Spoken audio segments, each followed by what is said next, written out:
Assalamu alaikum warahmatullahi taala wabarakatuh. Karibuni katika darasa za Mwalimu Abul Hassan Jumar, mtaalamu wenu wa elimu za namba na kutafsiri ndoto mbalimbali na kutatua shida mbalimbali. Ikiwa tuko katika mwaka mpya wa 2026, imekuwa ni desturi yetu wataalamu mbalimbali wakiwa wanaelezea mambo mbalimbali kila unapokuwa unaingia mwaka mpya, wakiwa wanaashiria kuwazindua watu, kuwapa ushauri watu waweze kujua wanaingia vipi katika mwaka mpya. Tayib, mwaka huu tutaelezea matukio ya nyota 12 kwa mwaka 2026. Mtaalamu wenu ni mimi Mwalimu Abul Hassan Jumar. Mawasiliano hotline ni 0713 au unaweza kuanza alama ya kujumlisha 255 713 351 781.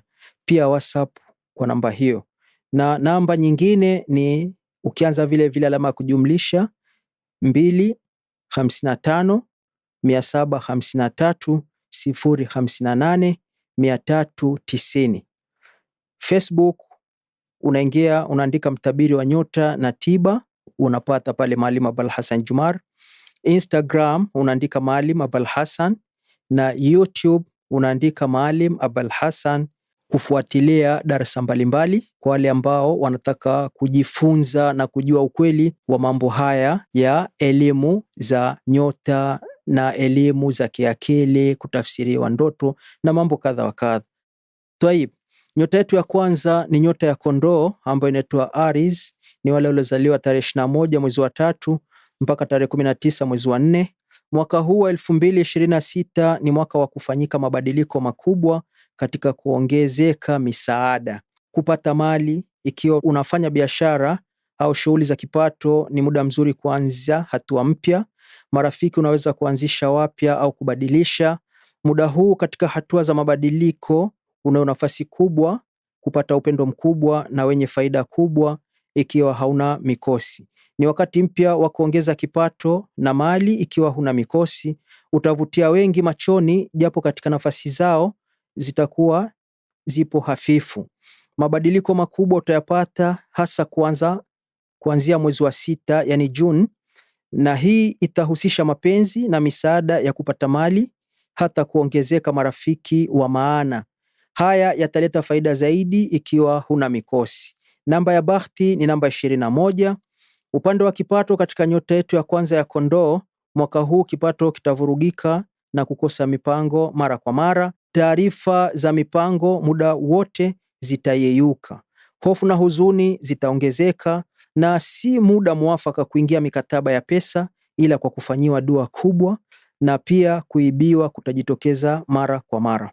Upande wa mahusiano katika nyota hii ya kwanza ambayo ni nyota ya kondoo, ni wakati wa kufanya mabadiliko na utekeleze kuanzisha hatua mpya.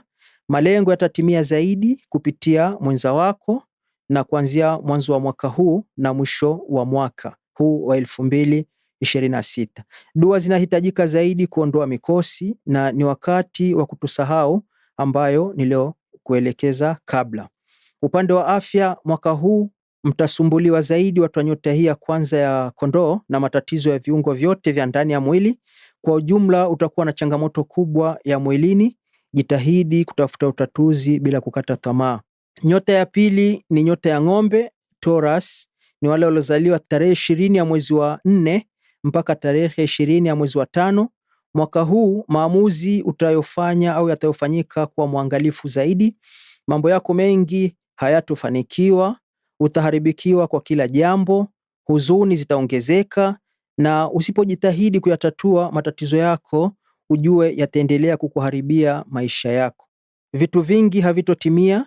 Hii hali itaendelea kukuharibikia zaidi, itaonekana bila kificho kuanzia mwezi wa 4, ni mwezi wa April, yani jua litakapoingia kwenye sayari ya Venus.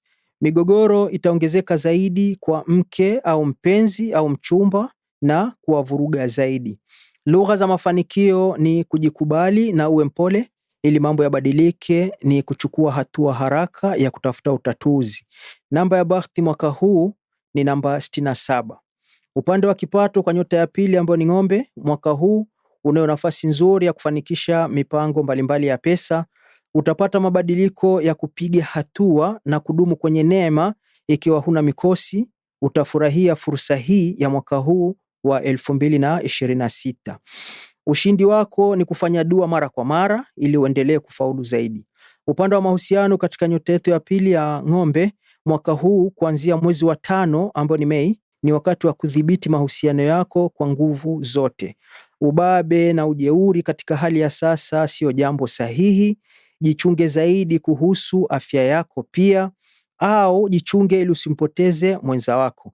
Dua zinahitajika za kuzuia vizuizi au mikosi. Ukifanya hivyo utadumu naye sasa. Upande wa afya katika nyota hii ya ng'ombe, mwaka huu utasumbuliwa zaidi na magonjwa ya damu na kibofu cha mkojo, kwa maana moyo ndio unaosambaza oxygen na virutubisho, na ini ambayo ni liver inachuja damu na kuhifadhi virutubisho na kusafisha sumu mwilini. Ni wakati muhimu wa kujichunga zaidi kuhusu afya yako na kufuatilia utatuzi, hasa jua litakapoingia katika sayari ya Mercury mwezi wa 9 ambao ni Septemba. Nyota yetu ya tatu ni mapacha Gemini. Ni wale waliozaliwa kuanzia tarehe 21 mwezi wa 5 mpaka tarehe 20 ya mwezi wa 6. Mwaka huu ni muda wa kurekebisha makosa yote uliyoyafanya kabla ya mwaka huu 2026. Jiandae kwa kila jambo la kheri ili ufanikiwe zaidi. Msimu mpya wa kuanzia mwaka huu wa 2026 inahitajika kujichunguza au kujikubali na kujipanga ili ufaulu kutoka gizani na kuelekea kwenye nuru, kwa maana mafanikio. Ni wakati mzuri kuanzisha familia, yani kuoa na kuolewa, na ni wakati mzuri kuanzisha maombi ya kupata kazi na kujichunguza, na ni wakati mzuri wa kuanzisha biashara mpya. Pia tarajia kufanyiwa mizengwe. Mizengwe ni vitimbi vingi kwenye maisha yako ya kila siku. Kinga za dua zinahitajika mara kwa mara kwa kujilinda kutokamana na mabaya yao. Mafanikio yatapatikana ikiwa hauna mikosi.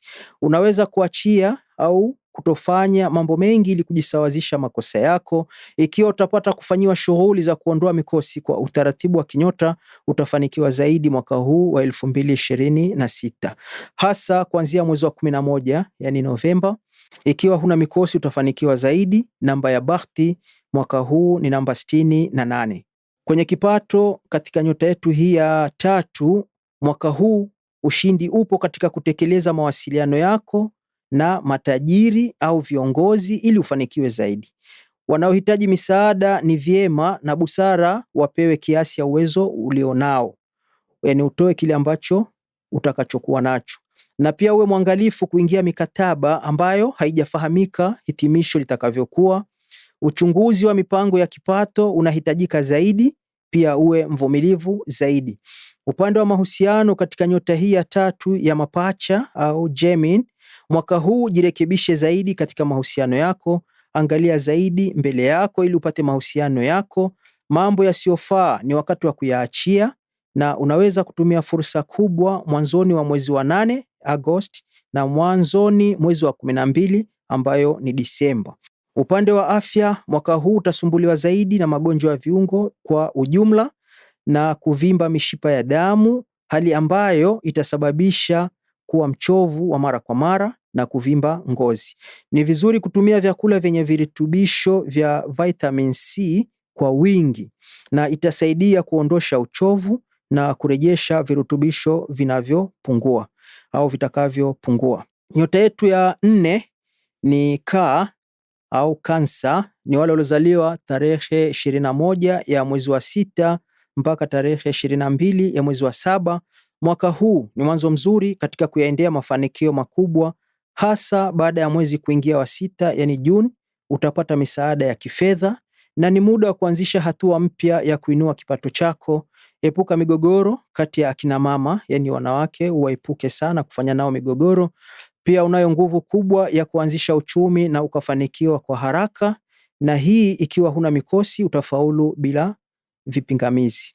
Ikiwa unayo mikosi utaendelea kujutia nafasi hii uliyoipata mwaka huu wa 2026. Mwaka huu utabadilisha vitu vingi katika maisha yako. unayo nafasi ya kupata cheo au nafasi ya juu popote utapokuwa katika jamii yako. Kwa walio kwenye mahusiano, ni muda mzuri wa kuanzisha hatua mpya au uamuzi, kuinua miradi au kipato. Namba ya bahati mwaka huu ni namba 24. Upande wa kipato katika nyota hii ya Ka ni nyota ya 4. Mwaka huu utachunguzwa zaidi kuhusu biashara zako au mafanikio yako. Muhimu uwe makini na kila taarifa zitakazokufikia au utakazokutana nazo wakati wote. Unayo nafasi ya kubadilisha shughuli za kuongeza kipato kwa kusikiliza ushauri. Mawasiliano ya hapa na pale ni muhimu zaidi.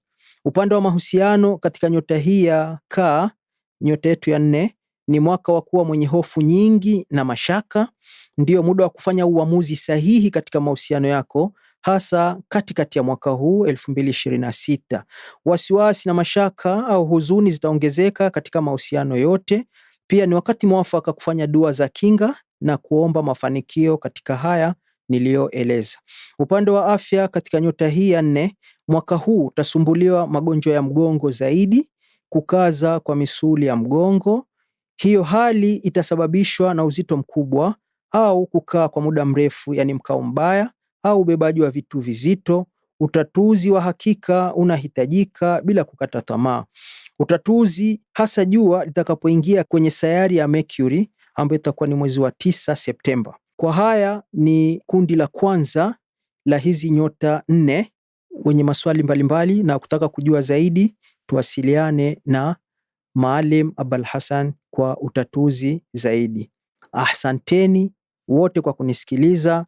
Mwenyezi Mungu atujalie kheri na baraka katika maisha yetu, atuepushie mabalaa na vitimbi vya maadui zetu tunaowajua na tusiowajua. Amin ya Rab. Asanteni sana kwa kunisikiliza. Ni mimi mtaalamu wenu Maalim Abul Hassan Juma.